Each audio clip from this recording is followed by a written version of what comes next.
Imagine becoming a star featured on multiple chart-topping hits, blowing up into a household name overnight. All for your 15 minutes of fame to come crashing down even faster than it began. Now, your somewhat fabricated backstory and persona are being exposed, and you're the entire world's laughingstock. Well, that's exactly what happened to today's deep dive subject.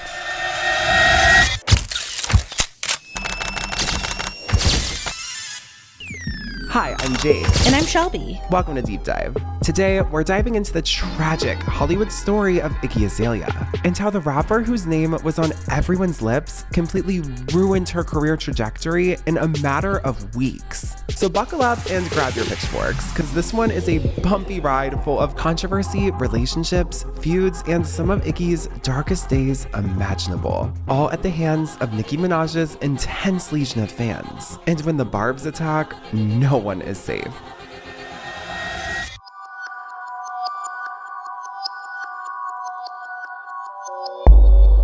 I don't know about y'all, but I have this problem where I sign up for various subscriptions under the free trial period, then completely forget all about it. Recently, I had spent hours going through my bank statements trying to figure out all of the recurring charges. It was a mess. That's where today's sponsor, Rocket Money, came in to save the day. Rocket Money is a personal finance app that helps you cancel subscriptions, lower bills, build a custom budget, and grow your savings all in one place. After signing up, Rocket Money was able to securely identify all of my recurring charges for me. I was then able to cancel a bunch of unwanted subscriptions with just a few taps right through the Rocket Money app, saving me $75 per month on unneeded expenses. I also love the app's budget feature. I've been trying to figure out where I could cut some of my monthly spending. Well, Rocket Money categorizes and analyzes your spending habits, so I was able to easily see where I had been exceeding my budget. Now, if you want to save even more money right through the app, you can upload a photo of your phone bill, for example, and Rocket Money will negotiate your bills on your behalf. So if you're like me and you want to save more and spend less, then join the other 5 million users using Rocket Money today by going to rocketmoney.com/deep dive or click the link in the description box to get started for free. Thank you so much to Rocket Money for sponsoring this episode of Deep Dive. Now let's get back to the very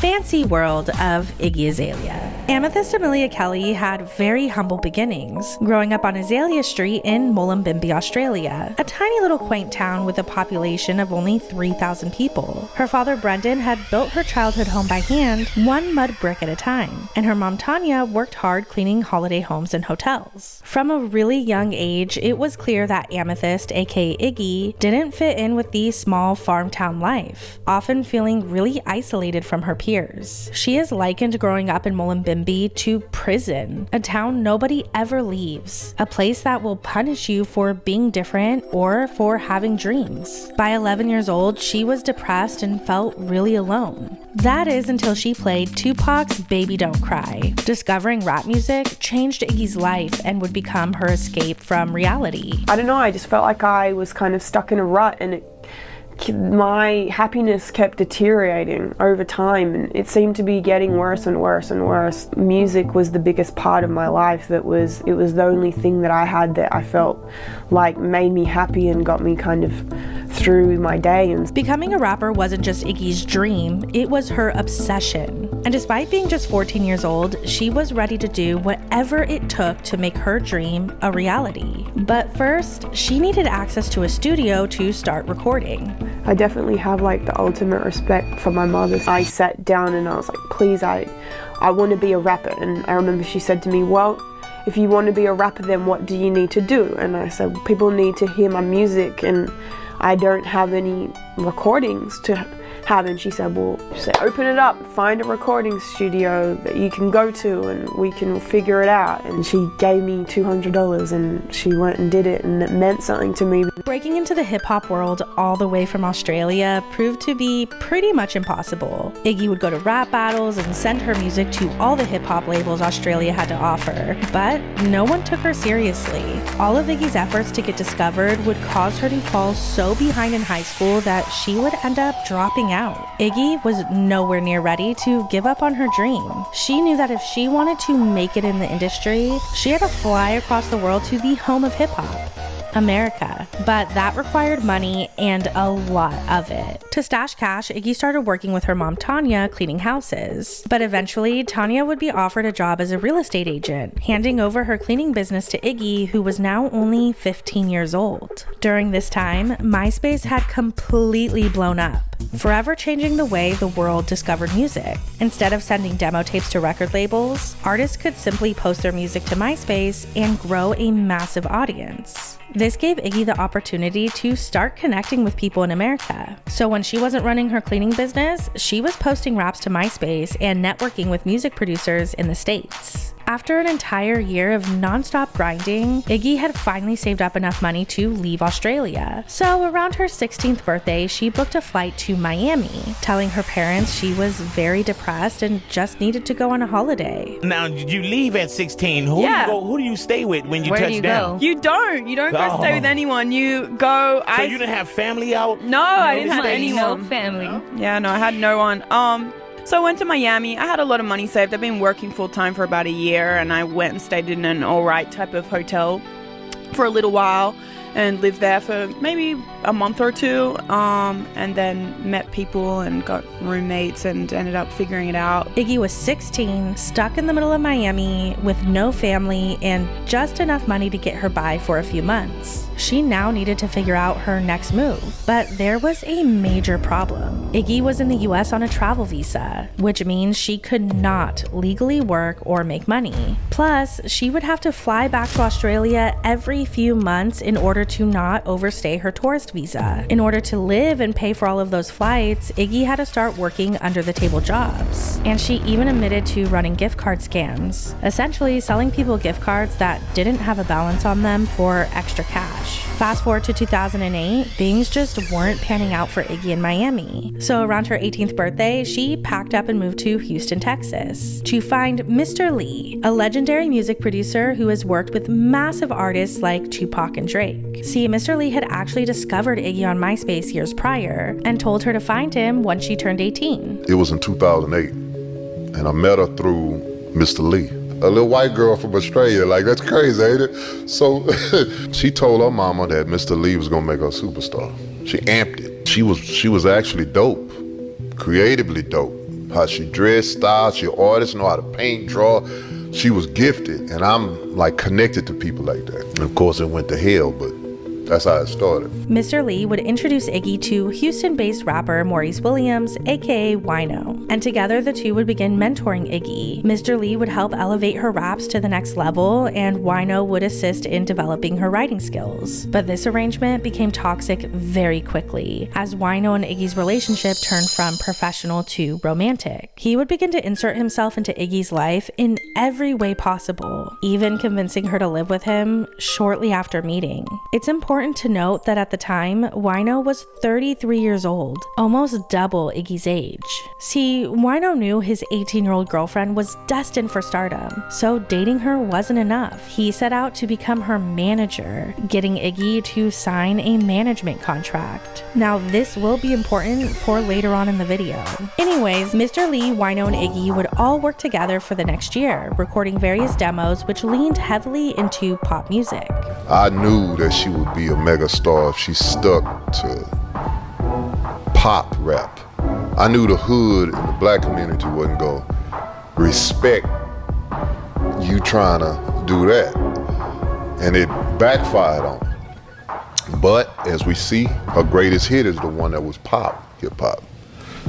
And that's the stuff that I was producing on. Shortly after Hurricane Ike hit the Houston area, Iggy and Wino would move to Atlanta, Georgia to continue working on Iggy's music. But the two would begin bumping heads, specifically over Iggy feeling pressured to be more pop. And on Valentine's Day 2009, they would get into a massive fight where Iggy would end the relationship for good. This is when things started to turn around for Iggy in Atlanta. She met her best friend turned manager, Shauna Peasy, and would even get sponsored to attend the Marvelous Enterprises Artist Development Center, which is like a performer's boot camp.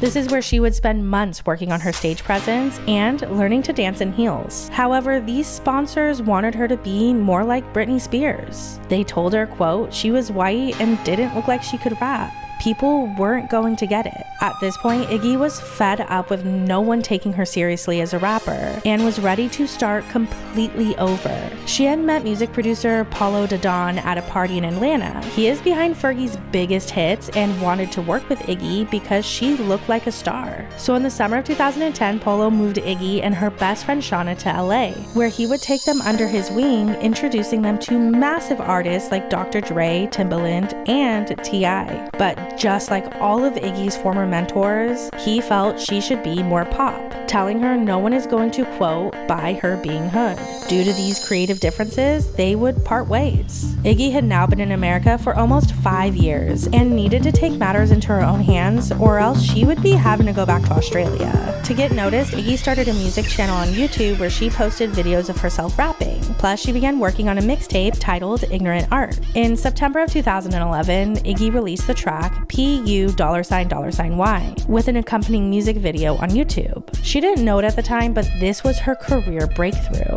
as Perez Hilton would post the music video on his blog, and seemingly overnight, Pussy was going viral. You've got the internet on fire right now, obviously. Lost your bandit, never not bad, I lost your bandit. I do it right with drugs, understand it. I do it right now, please her I want to try to find this medium where it's like, it's ratchet, but then it's still lyrically good. Right. So that's what it's about. It's like, That's the holy grail for rap right there. Right, that's what I'm trying to get to. Iggy Azalea's 2011 fame catapulted her into rooms she would have never been in before, and actually made her a staple in the rap world, not only as an up-and-comer, but the ultimate Australian baddie. The mainstream recognition of had music executives quaking, and Interscope Records were the first label to actually take the bait. See, in December of 2011, Iggy would reveal the title for her upcoming record, The New Classic. Were you reluctant at all when you first came up with the title? Were you like, shit, I'm doing this early? No, because I think people misconstrue what that statement means. I wanted to do something that was a time capsule or reflective of my generation of music and what I think will be a classic sound one day. And I want people to talk about that and hear different types of music in my album. So that's why I named it that. Now, Iggy paired this with the news that she'd be signing with a major label very soon, as Jimmy Iovine and Iggy had begun talks. This label push would be just what Iggy needed to hit the world stage. The next month, in January of 2012, Iggy announced her new deal with Interscope Records. Jimmy Iovine reportedly called Iggy Azalea, quote, the next Tupac. Why Interscope Records? You know what? I've had some kind of affiliation with them for some time, just writing for other people, and I spoke with a lot of other labels, and Def Jam was a possibility. Definitely. I love everybody over at Def Jam, but at the end of the day, I just felt that I had a stronger relationship with Interscope. According to Iggy, around this time, she would be contacted by world-famous rapper T.I. Now, if you ask T.I., he said Iggy contacted him. Either way, the two would develop a very public friendship and working relationship, which would actually lead to Iggy signing a management deal under T.I.'s label, Grand Hustle Records. However, Interscope was not a fan of her management deal with T.I., and they even barred him from executively producing the new classic. Thus, Iggy had a choice to make, and she would ultimately choose T.I., which would inevitably cost her to lose her record deal with Interscope, thus making her a free agent. Why was Hustle Gang the right place for you to be? Were there other deals on the table, or? It was just the right fit for me at that time, at that point in my life. I think you go through phases, and just the things I was experiencing in the industry.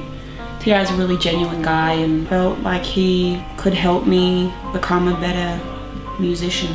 And I didn't necessarily feel that all the men in suits and offices could help me to progress like that. Now, during the first half of 2012, Iggy would release a new EP titled Glory, featuring collaborations with T.I., Mike Posner, and rap superstar at the time, B.O.B. A few months later, Island Def Jam Records would announce that Iggy actually signed a deal with them, all to produce the new classic. And y'all, it's actually just kind of wild to me how Iggy Azalea's album title was out for 2 years before it was released. Anyway, all of the talk over Iggy's debut projects caused her to be named the only female rapper on the iconic cover of XXL Magazine's Up and Coming Rappers of 2012. This absolutely infuriated Azealia Banks, who'd already been shading Iggy for a couple months up to this point. Their feud timeline actually starts back on October 19th, 2011. Azealia Banks first mentioning Iggy Azalea's name on Twitter, saying, quote, "How sexy is Iggy Azalea? It's kind of ridiculous." Tug's collar to let out steam. The very next day, Azalea's tune completely changed, saying, quote, "Once wrote a song called Barbie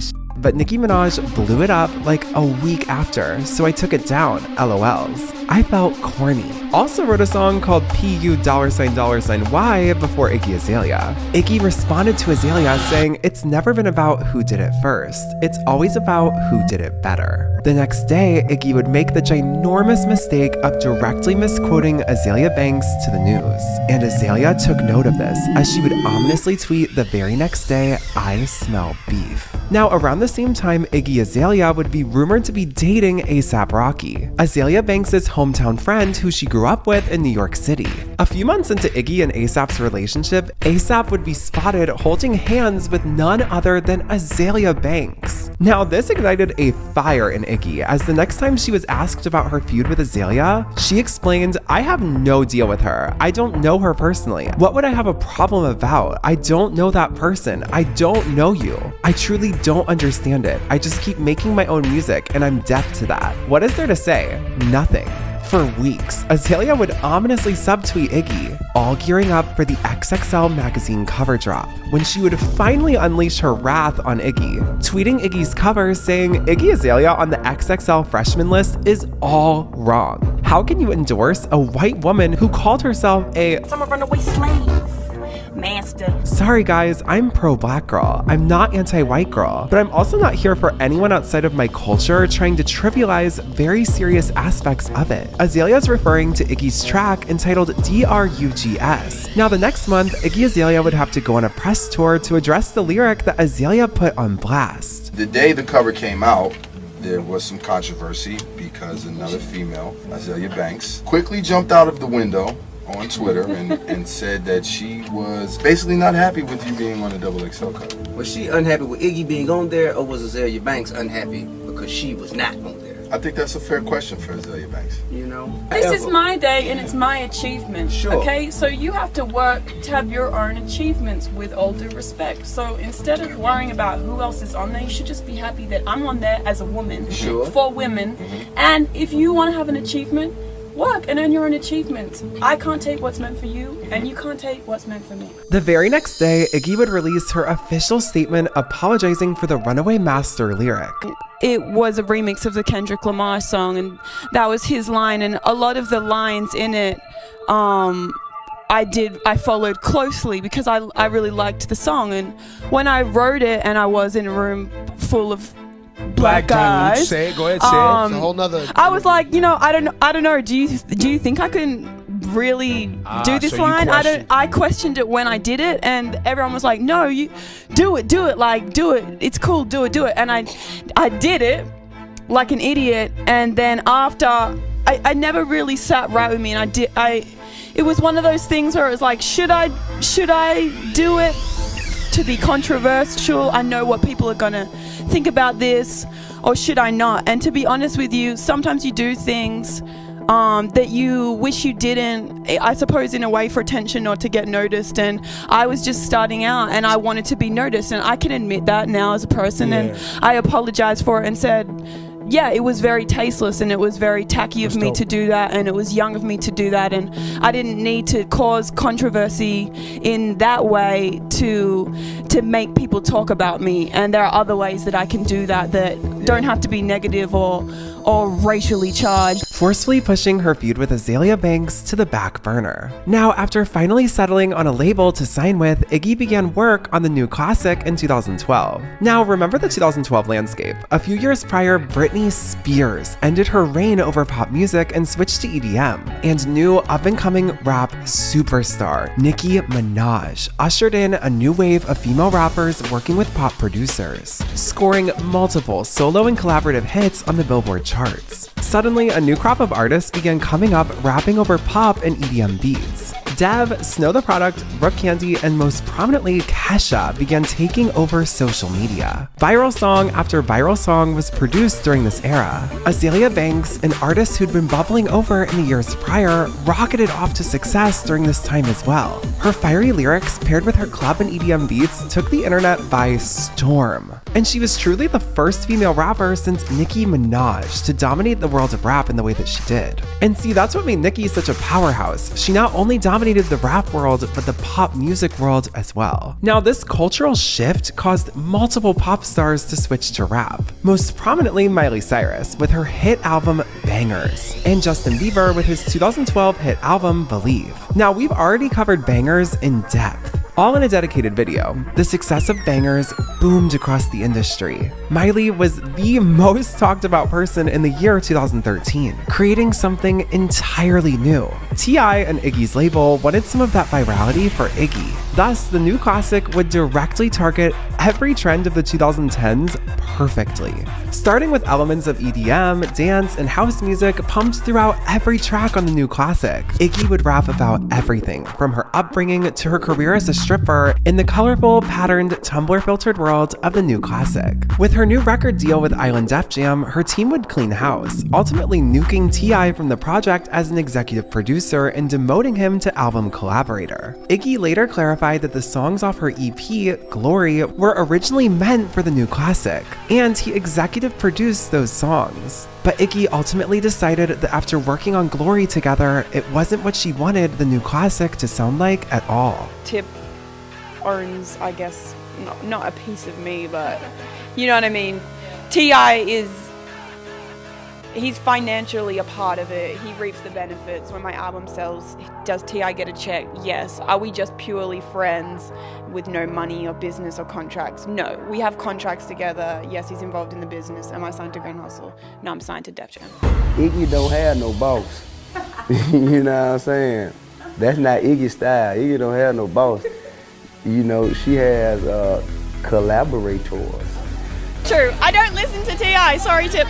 I love him. It's kind of like a friendship where I rarely ask for his opinion, but if I do, and he gives it to me, I consider it, but I don't always go with it. Instead, Iggy would snag producers Diplo and Steve Aoki, and the record would be slated for release in October of 2013. Now, in March of 2013, Iggy would finally release her commercial debut single, Work, along with an iconic music video. Iggy Azalea would instantaneously walk her Louboutins a mile into everyone's hearts. And a month later, her second single, Bounce, would hit the radio in the UK and Australia. Her third single, Change Your Life, would change Iggy's life forever, as due to T.I.'s feature, she would actually be promoted in the US to an entirely new audience. As June of 2013 came, Iggy would announce the track list for the new classic, with Bounce and Work notably missing. Now, from June 2013 up until her release date in October, Iggy would go on a world tour with legendary rapper Nas and musical visionary Beyonce. But as October 2013 came, her label would block her release yet again, saying that because she'd be stuck in Australia with Beyonce, she wouldn't be able to properly promote her debut record. Iggy said at the time, after they pushed the release further back, the marketing team gets to control me, unfortunately. I don't get to control that. We're getting ready for the new album coming out next year. March, finally. Yes. Well, makes me want to kill myself some days. It's good. I'm excited, and I feel like it's been a really long time coming. On one cold night in December of 2013, a song titled Leave It would surface online. Interestingly enough, with a DJ Mustard tag at the beginning, despite not even being produced by him. 1 month later, on February 5th, 2014, the demo Leave It was finally announced as the fourth single from Iggy's upcoming album. The song was to feature UK pop icon Charlie XCX and be titled Fancy. This song would immediately hit off on the radio and would catapult Iggy and Charlie into true pop stardom. The corresponding music video recreated the cult classic film Clueless, which had just been added to Netflix at the time. The song's style and messaging completely blew up. If you flip through a radio in 2014, the majority of the airwaves would be filled with either Fancy or Problem, Iggy's collaboration with the one and only pop sensation Ariana Grande. Grande. Now, we've already gone in depth into Ariana's career in our Victorious video, but her song with Iggy introduced her to a wide range of ages. This caused Iggy Azalea to rank alongside only the Beatles to have their first 2 #1 hits to chart at the same time. Iggy even passed rap icon Lil' Kim as the longest leading #1 hit by a female rap artist. Iggy Azalea was the hit machine, and her next song was written by the one and only blue-haired queen of candy herself, Katy Perry. It was featuring Rita Ora, and it would be called Black Widow, taking over the radio yet again. And just like that, Iggy Azalea was finally primed and ready to release her debut album, The New Classic. On April 22nd, 2014, The New Classic debuted to the world, and this would launch Iggy Azalea into superstardom. On top of the world in 2014, the only artist since the Beatles to hold the #1 and #2 spots on the Billboard's Hot 100 simultaneously, but in a matter of months, everything changed. She faced criticism online and from fellow rappers as well. Iggy was riding a superstardom high. She was in love with LA Lakers player Nick Young. Her album was winning award after award, and every single was going platinum, officially leaving a permanent mark on 2010's music. But someone from Iggy's past was ready to do whatever it took to try and get a piece of her success. Maurice Williams, aka Wino, aka Heavy Wine, her ex-boyfriend, saw what a star she had become and started shopping around an alleged explicit tape of Iggy and himself to Vivid Entertainment. Now, he said this was all legal because of the management contract she signed back when they were dating. On top of trying to sell this tape, which would be illegal, he was also attempting to release an EP under Iggy's name with music he had purportedly stolen off of Iggy's laptop. Now, if all of this wasn't horrible enough, Wino, Hefe, whatever he goes by now, also filed a divorce petition in an attempt to get a judge to freeze Iggy's bank accounts, stating that they were, quote, common law married. Sources say that Williams is also claiming that he and Iggy have written some music together, and therefore he's entitled to a half share in her earnings. The Australian rapper has had it up to here with her ex, Hefe Wine, and is now suing him for violating a copyright and forging a contract. This was clearly all a money grab that luckily didn't go anywhere, but Iggy's troubles were only just beginning, as her popularity was about to come crashing down just as fast as it rose. Criticism of the accent Iggy puts on when rapping started to flood social media, gossip blogs, and radio station shows. What accent is she trying to put on there? Like, it's weird, you know, she's from a small town called Mullumbimby, a rural Australian town, and then she speaks in a certain way, and then suddenly when she raps, I don't know what she's trying to sound like. Who is she sounding like? When she speaks, she sounds nothing like when she raps. Just sound like you. You know what I'm saying? Eminem came out, he sounds like him. Now, you're from Australia, but when you listen to you rhyme, you think you're somewhere in the A. Yeah. You have almost like a down south accent when you rhyme. What is that? Yeah, I came and I moved over here to the south, and it's how I would hear people rap. And although obviously you can hear me talking, that I don't have a southern accent, but when I would be rapping with people and I would do it that way, that's the way that they would just think it was cooler, and so I would think it was cooler to do it that way too. And I guess I just now I feel comfortable doing it that way. It's stuck and it's hard to break it, and I don't really want to break it. Does it really hurt anybody? I don't think it does. So if they were to say you're an imposter, your response? I guess I am an imposter. I'm from Australia, right? So maybe I am. I don't know. Nah, we don't do those. Rumors then started swirling that Iggy, who has always claimed to write her own raps, had been using ghostwriters. This rumor exploded into mainstream media when Nicki Minaj graced the stage of the 2014 BET Awards. During her acceptance speech for Best Female Hip Hop Artist, fans believed Nicki was shading Iggy. What I want the world to know about Nicki Minaj is when you hear Nicki Minaj spit, Nicki Minaj wrote it. And no shade. No shade. Many believe that was directed to you. Do you think it was? And what do you say to critics who say you don't write your own raps? I have just as many people on my writing credits as she has on hers, so I don't think there's I know I write mine. If she writes hers, I believe her too, but you can't look at the credits and be like, oh, look at this massive difference. It's the same number of people on both. So. Right.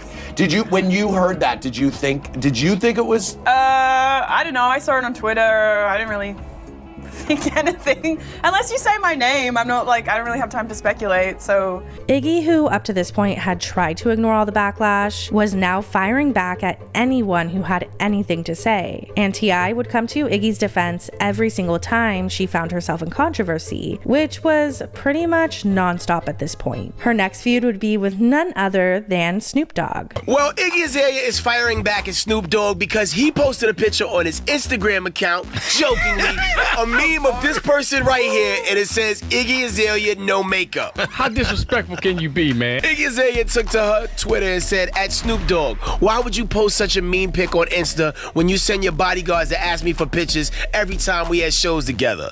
Now, she also deleted her tweets though, but she went on to say, my bodyguard stopped the fire truck that saved your friend's life in Canada when he almost burnt down the hotel. And every time I've spoken to you, you've always been nice as hell. I'm disappointed you'd be such an ass for no reason. But the feud only heated up from here. Snoop would post a pic comparing Iggy to Marlon from White Chicks. Iggy would fire back with a pic of Snoop saying, when your addict aunt gets clean. There was even more back and forth between the two, but it requires so much censoring that I actually can't even read it aloud. The feud, however, did come to a head after Snoop posted an explosive video on Instagram. You with the wrong you funky yeah you. He told her to tell her word to put her in check. This is way more aggressive than anything he's done. You think? He posted a picture with a gun, and he says, keep talking.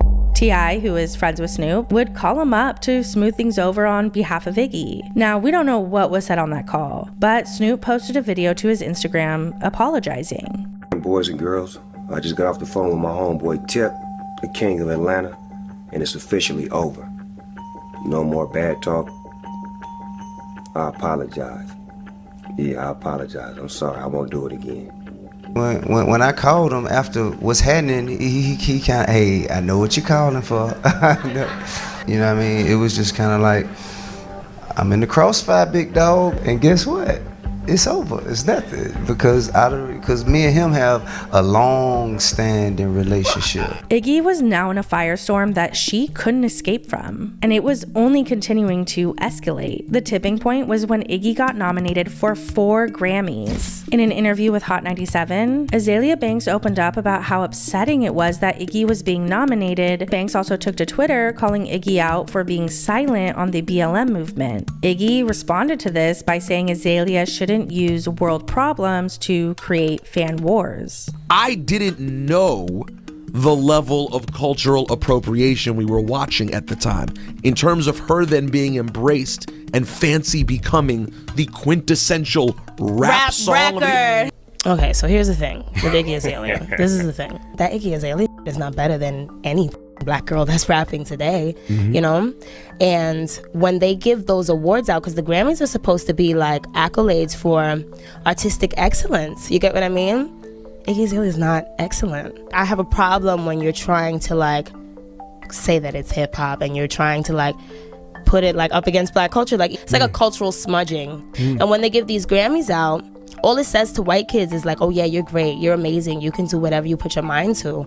And it says to black kids, you don't have shit. The 25-year-old opens up about her difficult year in the April issue of Elle Canada. Quote, I think the Azealia Banks thing is what really started it all. We don't like each other on a personal level, and that has gone on for many years. The rapper tells Elle, quote, when I dismissed her, people started to think that I dismissed the whole movement. But I wasn't trying to dismiss Black Lives Matter.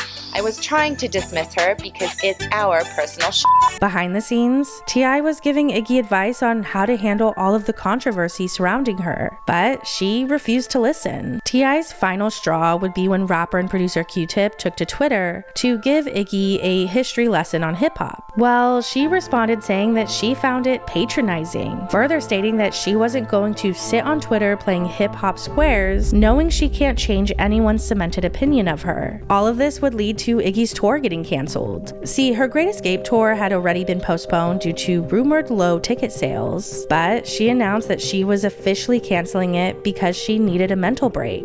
In an interview with Vanity Fair, Iggy said she strongly felt like the backlash she was receiving was due to her having a vagina, noting that artists like Macklemore weren't getting the same heat. I still feel good about myself or my image, but I think it's been beat up a hell of a lot via the internet. Yeah, I have had media training and all those things, but I don't want to be that like emotionally void artist that just is like don't think that it is good to be necessarily having those like knee-jerk reactions that I, as somebody born in June and a Gemini, just cannot help. Iggy would continue to be in a string of controversy, from flipping off her own fans to pissing off the fans of the Britney Spears. It's Britney, bitch. In summer of 2015, Iggy and Britney collaborated on a song titled Pretty Girls. In regards to the success of the song, Iggy responded to a fan on Twitter, sparking a quote feud. It is important to note that in 2015, Britney was very much still controlled by her conservatorship. A fan asked Iggy, not the nicest question, why the single Pretty Girls had, quote, flopped a little bit. And Azealia said, quote, it's difficult to send a song up the charts without additional promo and TV performances, etc. Unfortunately, I'm just featured. So many interpreted that as Iggy insinuating that it's partly Britney's fault that the song flopped. Britney tweeted, can't wait to get back to Vegas. So thankful I have shows for the rest of the year to look forward to. Hashtag, you want a piece of me.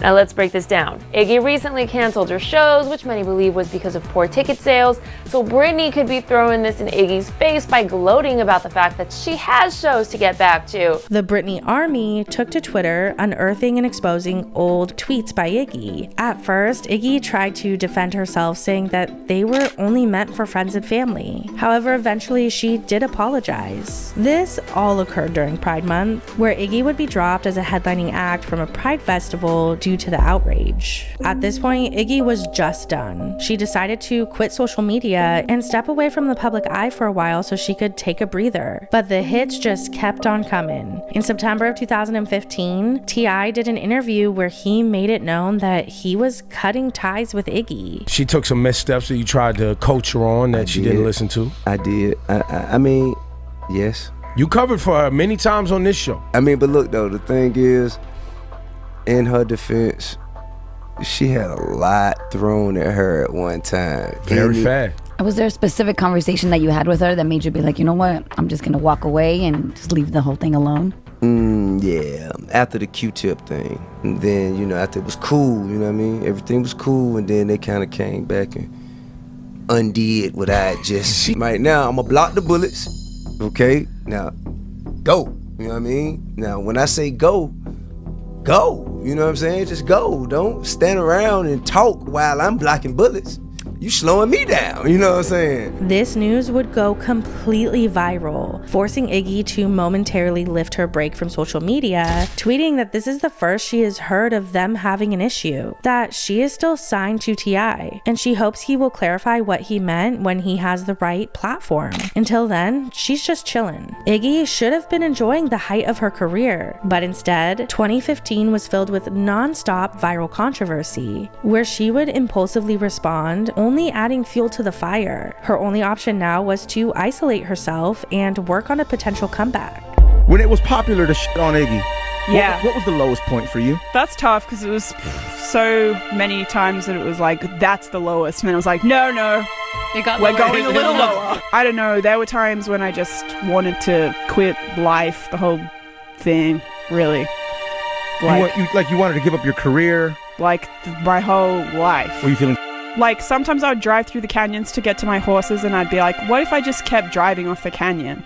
people in the industry that I work with too, like, oh, this is it for your career now. So, and you know, like I live in this country on a work visa. So if I don't have a job, that means that I go home and my whole life is here. So that's like a lot for somebody to deal with. I didn't really feel like I did anything to be deserving of that much hate, to be like, okay, now we're taking everything from you. So I just kind of tried to go away. For me, I think the biggest issue for me was that everything else got bigger than my music. For 6 months, Iggy would stay completely out of the spotlight in hopes that all of the controversy she'd been embroiled in would be forgotten, utilizing her time away to work on her second studio album titled Digital Distortion. Now, in March of 2016, Iggy would release the album's first single titled Team. This song was Iggy dipping her toes back into the public eye as she would do several interviews not only promoting her new music, but also explaining her disappearance off the face of the planet. I feel like I definitely had an emotional rock bottom. I think I felt a bit like a loss of my identity. When you use technology and things are distorted that you read misinformation or your own misinformation that you might broadcast about yourself. Right. It was something that was greatly affecting my life. I felt like I've got to take the power back and I'm going to do digital distortion and set the record straight about a couple of things. Unfortunately for Iggy, the damage had already been done to her image, and the public was simply not going to forget. Her new single Teams would debut and peak at number 42 on the Billboard charts, which was a pretty massive decline from her singles off the new classic. From here, her life would continue to spiral downward both professionally and personally. In March on Ryan Seacrest's radio show, Iggy announced that her wedding to Nick Young was being postponed as it conflicted with a tour she was planning. However, a little over a week after this interview, a video surfaced online of Nick being secretly recorded while admitting to cheating on Iggy. The youngest bitch?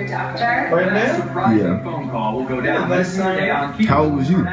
At 9, right here on I hated being told. What you like? Everyone would make fun of me. You was 30, she was 19? The video quickly went viral. Nick Young, caught on tape, discussing his intimate relations with many women. And Young said last night that he wants the two of them to handle this in a private way and to sit down and really talk it out. The cheating allegations came at the absolute worst time for Iggy, as she was right in the middle of a PR tour for her upcoming album, doing non-stop interviews and performances. When she was faced with the question on the state of her relationship, she would brush it off, saying she is very much still engaged. You're engaged to a Laker. Yeah. Nick Young, is that his name? Yep.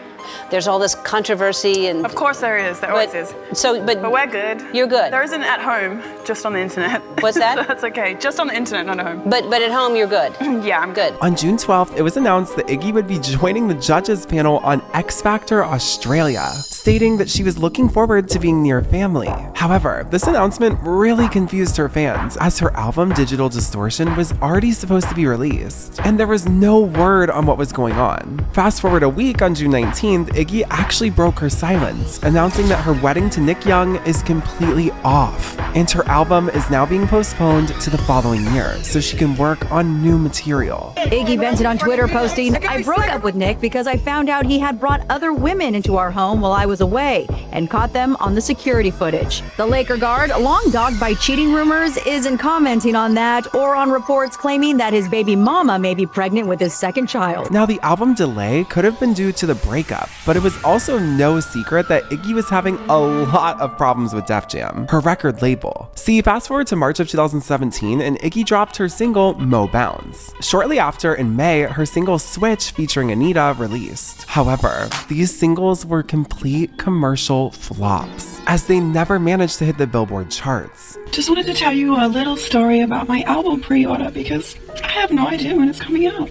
So, naturally I sent an email posing the question, and I pretty much got back this bullshit email from this guy called Bruce Carbone, and he was like, "Iggy, I still don't have the paperwork done, so it's not gonna happen." I guess him and everybody else at that record label just decided to ignore what I had to say, so who knows when my album's coming out, guys. Shout out to David Massey, the head of Island Records, who emails me back and helps me get features on my album. More than my own actual label does. Now, despite Iggy having no clue when her album would actually release, she would continue to work on it, even making the shocking announcement that she was going to collaborate on a track with her years-long rival, Azealia Banks. Iggy put all questions to rest on Twitter, writing, "If you can't understand my desire to turn years worth of negativity into a positive interaction, then that's your loss, my dear." Unfortunately, just 1 month later, their collaboration would be canceled, as not only was Def Jam refusing to release any more singles, but they were also going to permanently shelve Digital Distortion, flushing 2 years of work down the toilet. Now, after feuding with the CEO of Def Jam, Iggy would be released from the label. Shortly after, she would actually sign a new record deal with Island Records, who is also owned by Universal Music Group. Instead of a full album, Iggy actually began work on an EP titled Survive the Summer, which would be released in August of 2018. The single Cream featuring Tyga did chart, but overall, the rest of the EP pretty much flopped. To promote the EP, Iggy was going to embark on a tour called Bad Girls, with Cupcake and Megan Thee Stallion as the opening acts. Unfortunately, the tour would be canceled, and it was rumored that the opening acts were dropping out as their pay was getting cut due to lack of ticket sales. All Iggy had to say on the matter was that the decision was out of her hands. Directly after news broke that Island Records and Iggy Azalea were officially parting ways. Now, at this point, Iggy just couldn't catch a break. It had now been 4 years since she released the studio album, a string of singles that failed to chart, multiple tour cancellations, and she was now a completely unsigned artist. But in true Iggy Azalea fashion, she was not going to give up that quickly. Iggy decided to go completely independent, starting her own record label, Bad Dreams Records, signing a multi-million-dollar distribution deal with Empire. So I was nervous to see without, a gigantic person with like endless amounts of money like Universal backing you, like how is that going to compare? But I think that it's been better. I can put out music whenever I want. I don't have to get things approved by anybody. Right. 5 years after the new classic, Iggy's second studio album, In My Defense, was finally released. The album made it onto the charts, and Iggy's music videos were garnering a lot of buzz online. Overall, this album was kind of slated as Iggy Azalea's comeback, which in part is because of how long of a gap she had in between her first debut album and her second. But Iggy couldn't come back without her past popping up as well. In 2019, T.I. did an interview on The Breakfast Club where for the first time in years, he addressed his project Iggy Azalea. I gotta introduce another female to the game that can undo the blunder of Iggy Azalea. Why was she a blunder though? Well, I mean, I really feel like she was meant to be great. But as far as I'm concerned, I feel like when she found out white people liked her and she didn't really need black people to like her anymore, she switched up, started acting different, made moves that I wasn't proud of, that kind of placed my reputation in the line of fire. The raps were dope at first, you know what I mean? Of course, she had writers help, and then she exposed herself so much, and and it just the Sway freestyle, all of it, everything. Twitter had so much more potential. It could have been so bigger. Iggy Azalea is clapping back at T.I., who called her a, quote, blunder to his career. She said, "When will this guy shut up? The only song you were ever a part of making was 100. Thank you for that. But you were not a part of the creative or executive process on that album, which is why I've always taken issue with you trying to approximate yourself with its success and stop trying to bring me up for relevance." The controversy surrounding Iggy would kick up again in 2021 when she released a new single titled I Am the Strip Club off of her final album. Well, the music video went pretty viral online as Iggy looked notably different and was accused of, quote, blackfishing. Iggy fired back on Twitter saying, "I can't care about something that ridiculous and baseless. I am wearing a shade 6 in Armani foundation. It's the same shade I've worn for 3 years. Suddenly, I wear a black wig in a club scene and it's an issue." Iggy was already quitting the music industry, but this controversy solidified her decision. Her final album was titled The End of an Era, and along with this album's release, Iggy basically announced her retirement. Is this actually it? Like, this is the album and then you're done making music for how long in your mind right now? There are so many different factors to this decision, but I think that as I've gotten older, I just feel less willing to share certain things about my life, if I'm just being honest. For me, it made sense to do this project and then to not do anymore. Don't have to make music. Let's just be real. Like, I'm at a point in my life where it's like, I don't have to do that. That's not like making me all the money to keep my lights on or something. Like, I can I can opt out of everything and I'd still have a very nice, happy life. So I'm really only doing this for my enjoyment. I really love being in the studio and making everything. I get really hyped up about putting it out, and then there's the weird level of scrutiny that I'm like, this is not enjoyable. I don't want to feel like I'm constantly having to play defense. Everything remained silent on the Iggy front for about a year. However, in 2022, rumors started swirling that she was dating controversial rapper Tory Lanez. The two were spotted at a club at dinner, and he posted to his IG a picture of a meal that Iggy had cooked for him. Now, as the rumors are circulating, Tory tweeted out that Iggy is coming out of retirement, and he was going to executively produce her next album. Iggy actually confirmed this and tweeted out, quote, "A year ago, I was willing to walk away from music because I was tired of the negative energy it attracted. But what I've learned is that even when I'm minding my business, y'all gonna be negative and nosy. So if I can't have peace, neither can you. I'm coming back. Cry about it." I didn't realize you were behind like the new Iggy comeback, the new album. You're producing it, right? Yeah, I'm gonna be executive producing it. We've been working on it like for like a solid 2.5 months, and then she went on tour, so we're about to get back to it now. Do you think, because I mean, look, numbers, like, you think you can see the Iggy, like the OG, like fancy Iggy numbers? Is this the real comeback? Of course, you gotta think about it. This is somebody who went diamond before. Now, it is important to note that this was all happening just a couple months before Tory's trial for harming Megan Thee Stallion was set to begin. Now, Tory was convicted, and ahead of his sentencing, Iggy wrote a character letter on his behalf, telling the judge that she refused to believe he would do anything in malice, especially to a woman. When word initially spread of her letter, she also took to Twitter to address the backlash. For the record, 1, I've not been in touch with Tory for months. I have no reason to be, but I do wish him well. 2, I don't support anyone. The whole thing is full of oddities. My letter never mentioned anything in regard to what happened that night. 3, I was told this is for a judge only, yet is being discussed in public. I never intended to publicly comment. 4, I am not in support of throwing away anyone's life if we can give reasonable punishments that are rehabilitative instead. I support prison reform, period. In August of 2023, Iggy would go on to release Money Come with an accompanying music video, presumably from the album she was working on with Tory before he went to jail. Now, Iggy would actually end up shelving this entire album, once again announcing her retirement from music, saying she just didn't have the passion to complete it. Iggy Azalea pressing pause on her music career. The rapper announcing on X that she's scrapping that would-be 4th album. We know Iggy's got plenty to keep her busy. Between raking in the cash on OnlyFans, she reportedly earns millions a year. Like all my chatting I do on Twitter, now I just do it on and raising her now 3-year-old boy. He's amazing. He's great. He's got his own little personality right now. So that's the story of Iggy Azalea. Many career faults, many career turns, a rapid rise to fame with one of the fastest falls Hollywood has ever seen. Iggy Azalea back then was a force to be reckoned with. And today, she's just a name that brings up the nostalgia of 2014. But throughout that, Iggy Azalea has truly made her mark on pop culture. And her iconic music videos will always be known as shaping the pop culture landscape of 2014.